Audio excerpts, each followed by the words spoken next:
അതിരാവിലെ മണിമല പോലീസ് സ്റ്റേഷനിലേക്ക് ഒരു ഫോൺ കോൾ എത്തി.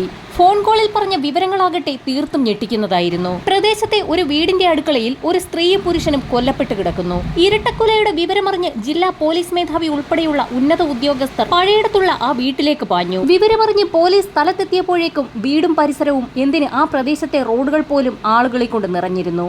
ആളുകളെ വകഞ്ഞു മാറ്റിക്കൊണ്ട് ആ പോലീസ് ജീപ്പ് കൊലപാതകം നടന്ന വീടിന് മുറ്റത്തേക്കെത്തി. വിവരമറിഞ്ഞ് സ്ഥലത്തേക്ക് ഓടിയെത്തുന്നവരെല്ലാം ജനലിൽ കൂടി ഒരു നോട്ടം മാത്രമേ നോക്കുന്നുള്ളൂ എന്ന് പോലീസിന് മനസ്സിലായി. അത്ര ഭീതിജനകമായിരുന്നു ആ കാഴ്ച. പൂമുഖമുറിയോട് ചേർന്നുള്ള മുറിയുടെ തറയിലായിരുന്നു ഭാസ്കരൻ നായരുടെയും തങ്കമ്മയുടെയും മൃതദേഹങ്ങൾ കിടന്നിരുന്നത്. ഇരുവരുടെയും തലയിൽ അടിയേറ്റുള്ള മാരകമായ മുറിവുകൾ കാണാം. മുഖമാകെ ചതഞ്ഞിട്ടുണ്ടായിരുന്നു. ദേഹമാസകലം മഞ്ഞൾപ്പൊടിയും മൈദാമാവും വിതറിയ നിലയിലാണ്. അത്രയേറെ ദാരുണമായ കൊലപാതകം. മൃതദേഹങ്ങൾക്കരികിൽ നിന്ന് കോടാലിയും വാക്കത്തിയും പോലീസ് കണ്ടെടുത്തിരുന്നു. മുറിയിൽ മൽപ്പിടുത്തം നടന്ന ലക്ഷണങ്ങളും കണ്ടെത്തി. വീട്ടിലെ അലമാരകളും മേശവലിപ്പുകളുമെല്ലാം തുറന്നിട്ട നിലയിലായിരുന്നു. എന്നാൽ തങ്കമ്മ ധരിച്ചിരുന്ന സ്വർണമാലയും വളകളും നഷ്ടപ്പെട്ടിരുന്നില്ല. സംഭവം മോഷണം ലക്ഷ്യമിട്ട് നടന്ന കൊലപാതകം തന്നെയാണെന്ന് പ്രാഥമിക അന്വേഷണത്തിൽ തന്നെ പോലീസ് ഉറപ്പിച്ചു. പക്ഷേ ആര്, എങ്ങനെ, എപ്പോൾ തുടങ്ങി ചോദ്യങ്ങൾ പലതായിരുന്നു ബാക്കി. പുറത്തുകൂടി നിന്ന നാട്ടുകാരിൽ ചിലരോട് പോലീസ് കാര്യങ്ങൾ അന്വേഷിച്ചപ്പോൾ അവർ പറഞ്ഞതാകട്ടെ ഞെട്ടിക്കുന്ന വിവരങ്ങളായിരുന്നു. കൊല്ലപ്പെട്ട ഭാസ്കരൻ നായരെയും ഭാര്യ തങ്കമ്മയെയും അതിരാവിലെ തന്നെ മകൾ ഫോണിൽ വിളിച്ചിട്ട് കിട്ടാതായതോടെ അന്വേഷിച്ചെത്തിയതായിരുന്നു അയൽപ്പക്കക്കാർ. സമീപത്തെ വീട്ടിലെ പെൺകുട്ടി ഉച്ചയോടെ വീട്ടിലെത്തി അന്വേഷിച്ചെങ്കിലും വീട് അടച്ചിട്ട നിലയിലായിരുന്നു. പത്രമെല്ലാം അതുപോലെ വഴിയിൽ കിടക്കുന്നു. ഇതോടെയാണ് വീടിന്റെ പിറകുവശത്ത് പോയി നോക്കിയത്. എന്നാൽ പിൻവശത്തെ വാതിൽ കൃത്യമായി പൂട്ടിയിരുന്നില്ല. വാതിൽ തള്ളി നോക്കിയപ്പോൾ അത് താനേ തുറന്നു. എന്നാൽ വീടിനകത്ത് കയറിയ അയൽക്കാർ കണ്ടതാകട്ടെ നടുങ്ങുന്ന കാഴ്ചയായിരുന്നു. പഴയടത്തെ retired PWD work superintendent Bhaskaran നായരും ഭാര്യ റിട്ടയർഡ് KCB ഉദ്യോഗസ്ഥ തങ്കമ്മയും മരിച്ച വിവരം കാട്ടുതീ പോലെ നാടെങ്ങും പരന്നു. പോലീസ് ഡോഗ് സ്ക്വാഡിലെ നായ സെൽമയാണ് പഴയടത്തെ വീട്ടിൽ മണം പിടിച്ചുള്ള പരിശോധനയ്ക്കെത്തിയത്. 2 തവണ വീട്ടിൽ നിന്ന് മണം പിടിച്ച നായ 2 തവണയും ഓടിയെത്തിയത് വാളക്കയം കവലയിലായിരുന്നു. ഇതോടെ കൃത്യം നടത്തിയ ശേഷം വീട്ടിൽ നിന്ന് പുറത്തിറങ്ങിയ പ്രതി വാളക്കയം കവലയിലെത്തിയാണ് രക്ഷപ്പെട്ടതെന്ന് പോലീസ് നിഗമനത്തിലെത്തുന്നു. പക്ഷേ അപ്പോഴും അന്വേഷണത്തിൽ വെല്ലുവിളികൾ ഏറെയായിരുന്നു. രാത്രി 9-നും 11-നും ഇടയിലാണ് കൊലപാതകം നടന്നതെന്നായിരുന്നു പോലീസിന്റെ പ്രാഥമിക കണ്ടെത്തൽ. ശാസ്ത്രീയ പരിശോധനയിലെ വിവരങ്ങളും കൊല്ലപ്പെട്ട ഭാസ്കരൻ നായരുടെ വാച്ചിലെ പ്രവർത്തനം നിലച്ച സമയവും ഇതിലേക്ക് തന്നെയാണ് വിരൽ ചൂണ്ടിയത്. ഇതിനിടെയാണ് ദമ്പതിമാരുടെ അടുപ്പക്കാരെ കേന്ദ്രീകരിച്ചും പോലീസ് അന്വേഷണം ആരംഭിച്ചത്. ദമ്പതിമാരുടെ അടുപ്പക്കാരെ കേന്ദ്രീകരിച്ച് പോലീസ് അന്വേഷണം ആരംഭിച്ചതോടെ നാട്ടിൽ പല വിധത്തിലുള്ള അഭ്യൂഹങ്ങളും പരന്നു. ഇതിനിടെ ഭാസ്കരൻ നായരുടെ ചില സാമ്പത്തിക ഇടപാടുകളെക്കുറിച്ചും ബന്ധുക്കളെക്കുറിച്ചും അന്വേഷണം നടത്തി. പലരെയും വിശദമായി ചോദ്യം ചെയ്തു. എന്നാൽ ഈ ഘട്ടത്തിലൊന്നും ഇവരുടെ ബന്ധുക്കളിൽ ഒരാളായ അരുൺ ശശി പോലീസിന്റെ ചിത്രങ്ങളിലേ ഉണ്ടായിരുന്നില്ല. ലോക്കൽ പോലീസും ക്രൈംബ്രാഞ്ചും അന്വേഷണം നടത്തി വരുന്നതിനിടയിലാണ് ഒരു നിർണായക വഴിത്തിരിവുണ്ടാകുന്നത്. അന്നേ ദിവസം രാവിലെ കോട്ടയം കഞ്ഞിക്കുഴിയിൽ വഴിയാത്രക്കാരിയുടെ മാല പൊട്ടിച്ചയാളെ നാട്ടുകാർ പിടികൂടി പോലീസിൽ ഏൽപ്പിച്ചിരുന്നു. പഴയിടം ചൂരപ്പാടിയിൽ അരുൺ ശശി എന്നായിരുന്നു പ്രതിയുടെ പേര്. പഴയിടത്ത് കൊല്ലപ്പെട്ട ദമ്പതിമാരുടെ അടുത്ത ബന്ധു, തങ്കമ്മയുടെ സഹോദരപുത്രൻ. മാന്യമായ പെരുമാറ്റവും പഴയിടം കേസിലെ ആക്ഷൻ കൗൺസിലിൽ സജീവവുമായിരുന്ന അരുൺ ശശിയെ അന്നേ വരെ പോലീസിന് സംശയമുണ്ടായിരുന്നില്ല. എന്നാൽ പിടിച്ചുപറി കേസിൽ പിടിയിലായതോടെ പോലീസ് ഇയാളെ വിശദമായി ചോദ്യം ചെയ്തു. അതോടെ പ്രമാദമായ പഴയിടം ഇരട്ടക്കൊലക്കേസിലും ചുരുളഴിയുകയായിരുന്നു. പിതൃ സഹോദരിയായ തങ്കമ്മയെയും ഭർത്താവ് ഭാസ്കരൻ നായരെയും കൊലപ്പെടുത്തിയത് താനാണെന്ന് അരുൺ ശശി സമ്മതിച്ചു. ഇതിനൊപ്പം മറ്റു ചില മാലമോഷണ കേസുകളെക്കുറിച്ചും വെളിപ്പെടുത്തി. പുതിയ കാർ വാങ്ങാനുള്ള അരുൺ ശശിയുടെ ആഗ്രഹമാണ് അരുൺ കൊലയ്ക്ക് കാരണമായതെന്നാണ് പോലീസ് പറയുന്നത്. കെമിസ്ട്രി ബിരുദധാരിയായ പ്രതി ആയുർവേദ കോഴ്സും പൂർത്തിയാക്കിയിരുന്നു. നേരത്തെ ബംഗളൂരുവിലും കോട്ടയത്തും ജോലി ചെയ്തു. ഇതിനിടെയാണ് ഉപയോഗിച്ചിരുന്ന കാർ അപകടത്തിൽപ്പെട്ടത്. ഇതോടെ പുതിയ കാർ വാങ്ങണമെന്നായി ആഗ്രഹം. ഇതിനായി സ്വന്തം അപ്പച്ചിയായ തങ്കമ്മയോടും പണം ചോദിച്ചിരുന്നു. പക്ഷേ തങ്കമ്മയും ഭാസ്കരൻ നായരും പണം നൽകിയില്ല. ഇതോടെയാണ് വയോധിക ദമ്പതിമാരെ കൊലപ്പെടുത്തി സ്വർണ്ണാഭരണങ്ങൾ മോഷ്ടിക്കാൻ പ്രതി തീരുമാനിക്കുന്നത്. ഏത് സമയത്തും ഭാസ്കരൻ നായരുടെ വീട്ടിൽ വരാൻ സ്വാതന്ത്ര്യമുള്ള ബന്ധുവായിരുന്നു അരുൺ.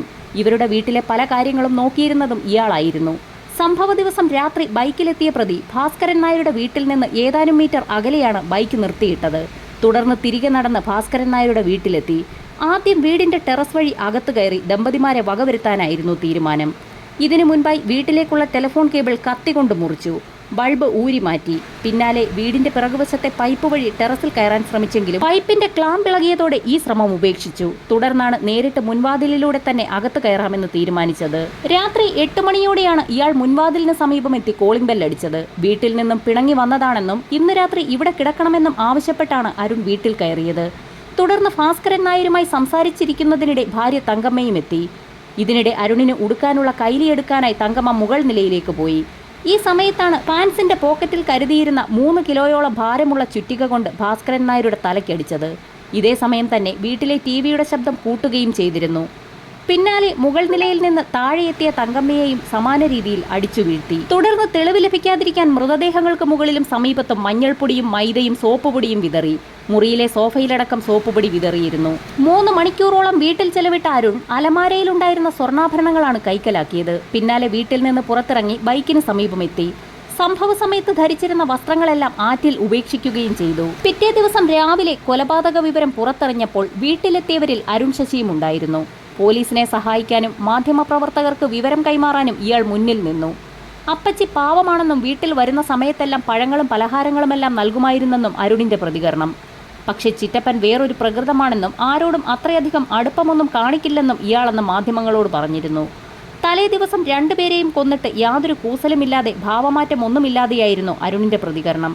നടപടികളെല്ലാം പൂർത്തിയാക്കി മൃതദേഹങ്ങൾ വീട്ടിൽ നിന്ന് മാറ്റാനും ഇയാളായിരുന്നു പോലീസിനെ സഹായിച്ചത്. മുറിയിൽ തളം കെട്ടി നിന്ന രക്തം ഉദ്യോഗസ്ഥരുടെ സാന്നിധ്യത്തിൽ കഴുകി വൃത്തിയാക്കിയതും ഇയാളായിരുന്നു. പക്ഷേ ഡോഗ് സ്ക്വാഡ് സ്ഥലത്തെത്തിയപ്പോൾ അരുൺ തന്ത്രപരമായി സ്ഥലത്തു നിന്ന് മാറിയത് ആരുടെയും ശ്രദ്ധയിൽപ്പെട്ടില്ല. ഉന്നത വിദ്യാഭ്യാസമുള്ള എല്ലാവരോടും മാന്യമായി പെരുമാറുന്ന ചെറുപ്പക്കാരനായിരുന്നു അരുൺ ശശി. പഴയിടം കൊലക്കേസിൽ അന്വേഷണം ഊർജിതമാക്കണമെന്നാവശ്യപ്പെട്ട ആക്ഷൻ കൗൺസിൽ രൂപവൽക്കരിക്കുന്നതിലും ഇയാൾ മുൻനിരയിൽ തന്നെ ഉണ്ടായിരുന്നു. കേസുമായി ബന്ധപ്പെട്ട് അച്ഛനൊപ്പം പലതവണ പോലീസ് സ്റ്റേഷനുകളിൽ കയറിയിറങ്ങി.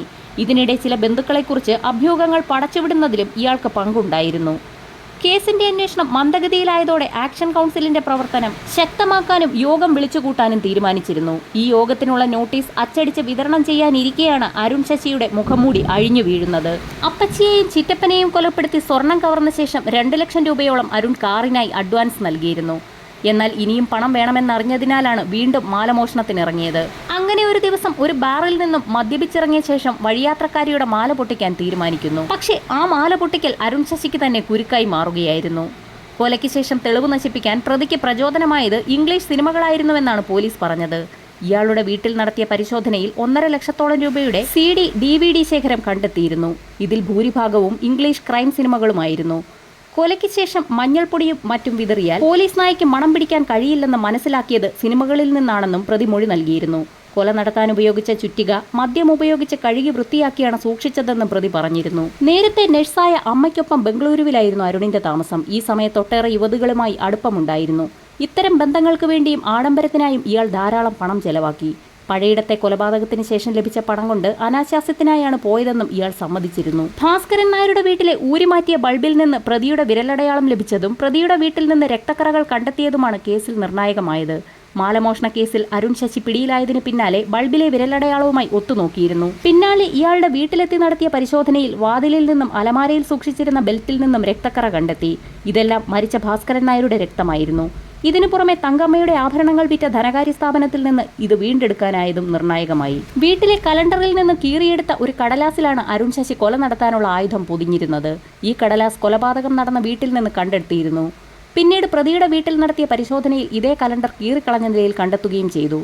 മോഷ്ടിക്കുന്ന സ്വർണത്തിന്റെ മൂല്യം കണക്കാക്കാൻ പ്രത്യേക രാസലായനി വരെ പ്രതി തയ്യാറാക്കിയിരുന്നു. മാത്രമല്ല തങ്കമ്മയുടെ കരിമണിമാല അലക്കുകല്ലിൽ വെച്ച് അടിച്ചു പൊട്ടിച്ചതിന്റെ തെളിവുകളും ലഭിച്ചു. കേരളത്തെ നടുക്കിയ പഴയിടം ഇരട്ടക്കൊലക്കേസിൽ കുറ്റപത്രം സമർപ്പിക്കാൻ വൈകിയതോടെ പ്രതിക്ക് ജാമ്യം ലഭിച്ചിരുന്നു. എന്നാൽ ജാമ്യത്തിൽ പുറത്തിറങ്ങിയ ഇയാൾ പിന്നീട് നാട്ടിൽ നിന്ന് മുങ്ങി. വ്യാജ തിരിച്ചറിയൽ രേഖകളടക്കം നിർമ്മിച്ച് ഋഷിവാലി എന്ന പേരിലായിരുന്നു കറക്കം. ഒരിക്കൽ ഒരു ഷോപ്പിംഗ് മാളിലെ മോഷണവുമായി ബന്ധപ്പെട്ട് തമിഴ്നാട് പോലീസാണ് ഇയാളെ പിന്നീട് പിടികൂടിയത്. തുടർന്ന് കേരള പോലീസിന് കൈമാറുകയായിരുന്നു. ഒടുവിൽ വർഷങ്ങൾക്കിപ്പുറം കോടതി പ്രതിക്ക് വധശിക്ഷയും വിധിച്ചു.